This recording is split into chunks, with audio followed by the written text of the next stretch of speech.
So demand में doubt है, elasticity of demand में क्वेश्चन तुम्हें दिया हुआ है। क्वेश्चन में रीड कर रहा हूँ, तुम लोग लिख लोगे, ठीक है ना। ए 5% फॉल इन प्राइस, प्राइस में फॉल हुआ कितने परसेंट का? 5%। एरो नीचे मतलब पी मतलब प्राइस 5% फॉल हुआ। प्राइस ऑफ फॉल गुड्स के प्राइस फॉल होने से डिमांड जो if of a good raises the demand from 300 to 318 unit. मतलब पहले जो डिमांड थी, डिमांड इनिशियल, यहाँ डी आई मतलब पुरानी डिमांड, पहले 300 थी, तो जो न्यू डिमांड, जो डिमांड फाइनल मतलब बाद में कितनी हो गई? 318 हो गई। तो चेंज इन डिमांड कितना हुआ बोलो? चेंज इन डिमांड हो गया 18 का। चेंज इन डिमांड कितना हो गया? 18। 18 डिमांड बढ़ गई। पहले डिमांड कितनी? 300 थी, बाद में डिमांड कितनी हो गई? 318 हो गई। तो डिमांड कितनी बढ़ गई? इतनी बढ़ गई। हमें निकालना है क्या है? हमें निकालना है प्राइस इलास्टिसिटी ऑफ डिमांड। हमें क्या निकालना है? Price elasticity of demand. इसे क्या बोलते हैं? Price elasticity of demand. तो हमें फॉर्मूला याद है। हमें फॉर्मूला क्या याद है? तो हमें क्या चाहिए? प्राइस इलास्टिसिटी निकालना है। तो सबसे पहले जो पूछा जाता है उसका फॉर्मूला लिखा जाता है। पहला तो ये काम करने का, पहला क्या काम करने का, ये जो पूछा गया उसका फॉर्मूला लिखो। ये पूछा गया प्राइस इलास्टिसिटी, ई यहाँ बना लो डी छोटा सा। तो प्राइस इलास्टिसिटी पूछा, तो प्राइस इलास्टिसिटी का फॉर्मूला क्या है बताओ? Percentage change in demand upon, एक तो ये फॉर्मूला है, एक फॉर्मूला क्या है? Percentage change in demand upon percentage change in, change का ये फॉर्मूला होता है, इसे डेल्टा बनाते हैं, परसेंटेज चेंज इन प्राइस। एक तो ये फॉर्मूला है, और एक दूसरा फॉर्मूला क्या है ईडी का बताओ? दूसरा फॉर्मूला है परसेंटेज चेंज इन प्राइस का, change price elasticity of demand का, change in demand upon change in price, है ना, इनटू प्राइस कौन वाला? इनिशियल वाला, पुराना वाला, अपॉन क्यू क्वांटिटी यानी डिमांड कौन वाली? पुरानी वाली। कोई भी नया वाला काम नहीं इधर। तो ये फॉर्मूला है आपका, एक ये फॉर्मूला, ये दो फॉर्मूले हैं आपके पास। अब जो भी खेल करोगे इन दो फॉर्मूले से ही करोगे। अगर इससे रिलेटेड इन्फॉर्मेशन दी है तो ये फॉर्मूला लगाओगे, अगर इससे रिलेटेड इन्फॉर्मेशन दी है तो ये लगाओगे फॉर्मूला, ठीक है ना। क्योंकि चेंज इन प्राइस दिया है क्या? देखो नहीं, समथिंग इन परसेंटेज दिया हुआ है, समथिंग इन परसेंटेज दिया हुआ है ना, प्राइस परसेंटेज दिया हुआ है। तो मुझे लगता है कि ये वाला फॉर्मूला सही रहेगा। ये दिया हुआ है ना, परसेंटेज चेंज इन प्राइस, बराबर ना, परसेंटेज चेंज प्राइस। तो मतलब ये वाला ज़्यादा कंफर्टेबल रहेगा। अब कोई भी क्वेश्चन करते हैं हम लोग पहले देखते हैं कि कितने वेरिएबल का फॉर्मूला है। तो कितने वेरिएबल का फॉर्मूला? 1 2 3, 1 2 3, 3 वेरिएबल का फॉर्मूला। 3 में बहुत 2 इन्फॉर्मेशन होना ज़रूरी है। अब ईडी निकालना है, प्राइस इलास्टिसिटी ऑफ डिमांड निकालना है। तो ये तो परसेंटेज चेंज इन प्राइस तो है तुम्हारे पास, परसेंटेज चेंज इन डिमांड नहीं है। तो कैसे सॉल्व करोगे भाई? तुम्हारे 2 चीज़ें नहीं हैं। तो ये वाली जो है ना परसेंटेज चेंज इन डिमांड, इसको तुम्हें दिमाग लगाना होता है यार, ये इन्फॉर्मेशन क्यों दी हुई है, ये इन्फॉर्मेशन क्यों दी हुई थी। कुछ तो लॉजिक है इन्फॉर्मेशन देने का। इसका मतलब इस इन्फॉर्मेशन से परसेंटेज चेंज इन डिमांड निकाली जा सकती है, समझे। ये वाला कितने वेरिएबल फार्मूला? 1 2 3 4 5, 5 वेरिएबल का फार्मूला। 5 में तुम्हें 4 इन्फॉर्मेशन चाहिए। अब 4 में चेंज इन डिमांड दिया हुआ था कि यहाँ से चेंज इन डिमांड दिया हुआ है, समझो एक तरीके से। चेंज इन क्यू मतलब चेंज इन डिमांड, ओके, इसमें कंफ्यूज मत होना। चाहो तो इसको क्यू बना लो, चाहो तो इसको क्यू बना लो, चेंज इन क्यू, जैसे चाहे वैसे कर लो, आपके ऊपर है। चेंज इन क्यू कर लो इसे। तो चेंज इन क्यू 300 से 318 हुआ था, चेंज इन क्यू दिया हुआ था। चेंज इन पी दिया था? नहीं सर, चेंज इन पी कहीं भी नहीं दिया हुआ है। इनिशियल प्राइस दिया है? नहीं सर, कहीं पर इनिशियल प्राइस नहीं दिया हुआ है। इनिशियल क्वांटिटी दिया हुआ। तो यहाँ बहुत सारी चीज़ें तुम्हें नहीं मालूम है। चेंज इन पी भी नहीं मालूम है, इनिशियल प्राइस भी नहीं मालूम है, कुछ भी नहीं मालूम है तुम्हें। तो ये वाला फॉर्मूला अप्लाई नहीं कर सकते, ये वाला लगाना ज़्यादा कंफर्ट रहेगा, ठीक है ना। तो चलो यही वाला फॉर्मूला उठाएंगे हम लोग। क्या? Elasticity of demand is equal to percentage change in demand, या क्यू जो चाहे वो लिख दो, है ना। तो इसमें घबराने वाली बात नहीं है, जो चाहे वो लिख दो, परसेंटेज चेंज इन प्राइस। अब percentage change in demand, percentage change in price तो है, 5 दिया हुआ है, लेकिन परसेंटेज चेंज इन डिमांड हमें नहीं मालूम। तो इसको साइड में निकाल लो आके, किसी का भी परसेंटेज निकालते हैं, किसी का परसेंटेज निकालते हैं, ऊपर लिखते हैं चेंज। तो चेंज इन डिमांड कितना है? 18 है। पहले 300 था, बाद में 318 हो गया, तो 18 है, ऊपर लिखेंगे 18। नीचे लिखते हैं पुरानी वैल्यू, नीचे क्या लिखते हैं? Old value. तो ओल्ड वैल्यू डिमांड की कितनी थी? 300 थी, ऊपर लिखते हैं इनटू करते हैं 100। भाई आई बात समझ में? किसी का भी परसेंटेज निकालने का फॉर्मूला क्या होता है? चेंज ऊपर लिखते हैं, नीचे लिखते हैं ओल्ड वैल्यू इंटू 100 करते हैं। आई बात समझ में?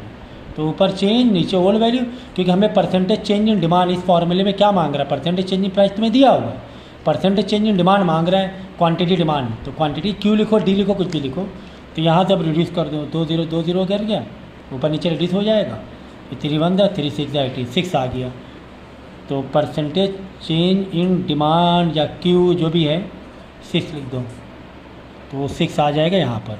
समझ गया ना? 6 हमने बाजू में जाके निकाल लिया, बाजू में जाके निकाल लिया, तो यही आ जाएगा। अब इसको रिड्यूस करोगे, 5 1 5, फिर एक ऐसे रिड्यूस करोगे भाई, 5 1 5, एक माइनस में आएगा, पॉइंट लगा के 0 बनाएंगे, 5 2 13, 1.2 आ जाएगा।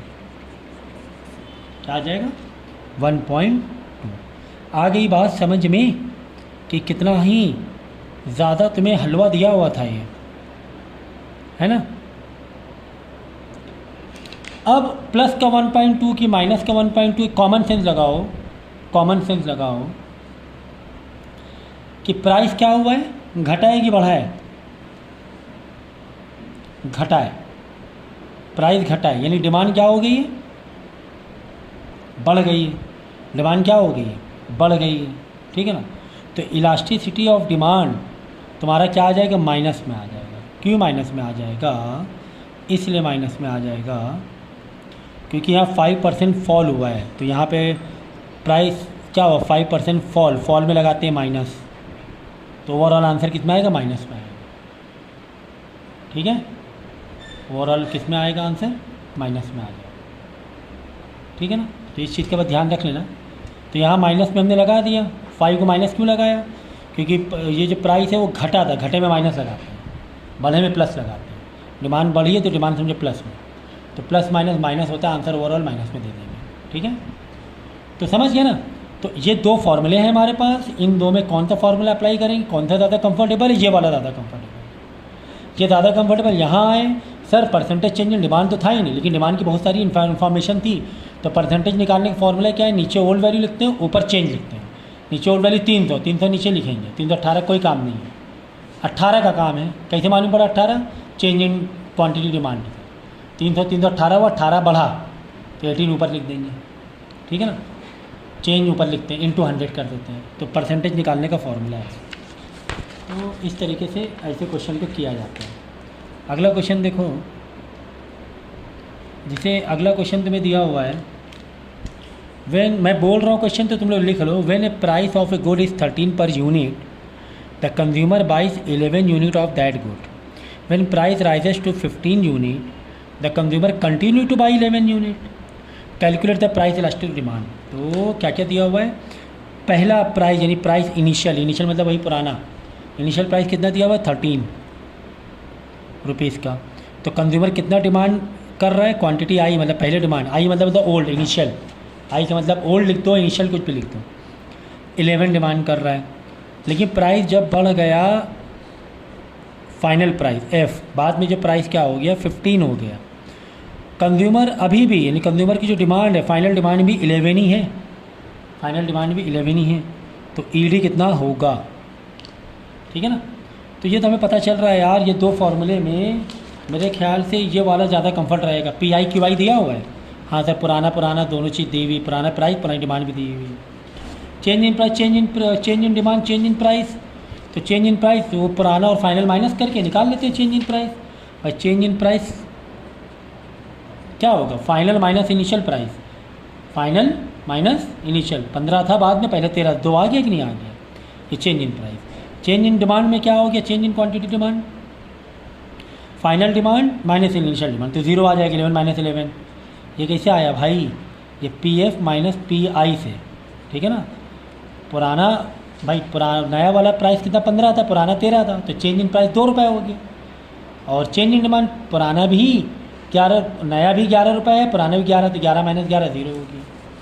अब फार्मूला मार लो ईडी का फार्मूला देखो, ऊपर आएगा चेंज इन क्वांटिटी ऊपर आएगा, नीचे आएगा चेंज इन प्राइस इनटू, देखो यहाँ चेंज इन प्राइस नीचे आया तो ऊपर प्राइस इनिशियल आएगा, याद रखना, ये गड़बड़ ना कर देना, ठीक है। यहाँ पे चेंज इन क्यू ऊपर, चेंज इन पी नीचे, यहाँ पर इनिशियल पी ऊपर और इनिशियल क्यू नीचे, बस वैल्यू को पुट कर दो भाई, वैल्यू को सब्स्टिट्यूट ही तो करना है। चेंज इन क्यू 0 है, चेंज इन पी अभी निकाला 2 है, इनिशियल प्राइस पुराना प्राइस 13, पुरानी डिमांड 11, देखो 0 डिवाइड बाई 2 क्या हो जाएगा, किसी नंबर 0 डिवाइड में 0 आ जाएगा, ठीक है, इंटू 13/11, किसी नंबर को 0 से मल्टीप्लाई करो तो भी क्या आ जाएगा, 0 आ जाएगा, बस 0 से डिवाइड 0 से मल्टीप्लाई करने में आंसर 0 आता है।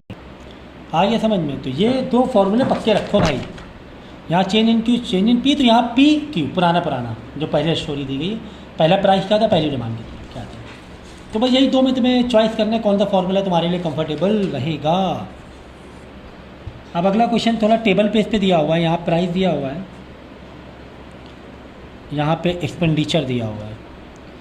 अगर 10 पर यूनिट है तो 180 रुपये का एक्सपेंडिचर हो रहा है, 9 रुपये पर यूनिट है तो 162 रुपये एक्सपेंडिचर हो रहा है, ठीक है ना। कह रहा है कि एक का प्राइस 10 रुपये था और टोटल हमने 180 रुपये ख़रीदा, तो एक का प्राइस कितने का हुआ पर यूनिट, मतलब कितनी क्वांटिटी हमने ख़रीदी होगी। सोचो कि तुम्हारी चॉकलेट 10 रुपये की है और टोटल तुम 200 रुपये की चॉकलेट ख़रीदी, यानी कितनी चॉकलेट ख़रीदी होगी बताओ, सोचो ज़रा सा। एक चॉकलेट 10 रुपये की, टोटल 200 रुपये तुमने दुकानदार को दिए, तो 200 डिवाइड बाई, हाँ 20 चॉकलेट ख़रीदी होगी, तो यहाँ पर वही होगा 180 डिवाइड बाई 10, यानी कितनी हमने ख़रीदा, हमने कितना ख़रीदा, 18 पीस ख़रीदे हमने। बाद में क्या हुआ, तुमने 9 चॉकलेट, एक प्राइस, ये प्राइस है भाई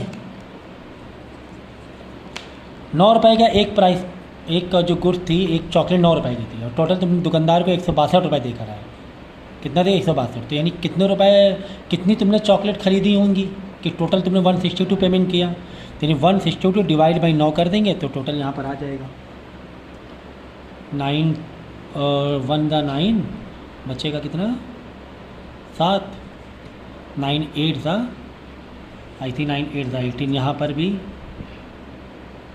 18 ही आ रहा है, ठीक है ना, डिवाइड करना है। तो ये था क्यू आई, पहले कितनी हमने डिमांड की, बाद में प्राइस घटा, बाद में प्राइस क्या हुआ, फॉल हुआ, ठीक है। यहाँ पे देखो प्लस माइनस तुम दिखा सकते हो, प्राइस में पी आई 13 था, पी एफ 15, तो बाद में प्राइस क्या हो गया, प्लस पे चला गया ना, तो ये ओवरऑल फिर प्लस ही रहेगा, क्वांटिटी यहाँ सेम थी, तो प्लस माइनस का कोई टेंशन ही नहीं, ठीक है। यहाँ पर देखो 18 था और बाद में भी क्या हुआ, क्यू फाइनल भी क्या हो गया, 18 ही हो गया, 18 ही ना, बाद में डिमांड भी 18 ही हुई, लेकिन प्राइस में देखो 9 घट गया, तो यानी चेंज इन प्राइस कितना हुआ, चेंज इन प्राइस हुआ 1 रुपये, है ना, 1 रुपये क्या हुआ, फॉल हुआ, क्या हुआ 1 रुपये का फॉल हुआ ना, 10 से 9 रुपये हुआ, लेकिन डिमांड में कोई फ़र्क नहीं पड़ा।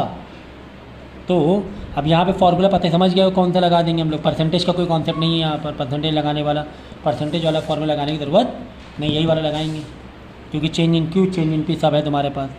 तो E D is equal to change in Q upon change in P into P I upon, और देखो हमने यहाँ क्या लिख दिया, सॉरी क्यू आई लिखना था ना, चेंज इन क्यू आई नहीं, ओनली क्यू आई लिखना था, क्यू आई। तो चेंज इन क्यू कितना हुआ, देखो पहले भी 18, बाद में 18, 0। चेंज इन पी कितना हो रहा था, माइनस का 1, क्योंकि फॉल हुआ ना। इनिशियल प्राइस कितना था, ये इनिशियल प्राइस है, पी आई पहले था, ये पी फाइनल, बाद में प्राइस 9 रुपये हो गया, तो ये 10 रुपये था, बाद में 9 रुपये। भाई आँख बंद करके कहीं पर भी 0 आ गया, चाहे यहाँ चाहे यहाँ चाहे यहाँ चाहे यहाँ, आँख बंद करके लिख दें 0, खेल ख़त्म पैसा आता, खेल ख़त्म पैसा आता, क्योंकि 0 से डिवाइड या मल्टीप्लाई होगा तो वो 0 ही आंसर आएगा। नहीं तो अगर कुछ और होता, यदि यहाँ पे डिमांड हो जाती समझो 20, तो यहाँ पे चेंज इन की 2 होता, तो लेकिन ओवरऑल आंसर क्या आता, माइनस में आता, क्योंकि प्राइस में माइनस में था, प्राइस बढ़ा घटा ना, लेकिन डिमांड बढ़ी समझो, तो डिमांड बढ़ी तो प्लस में, जो चीज़ घटती उसको माइनस में। तो ये था यार, बड़ा इजी था भाई, काफ़ी इजी था।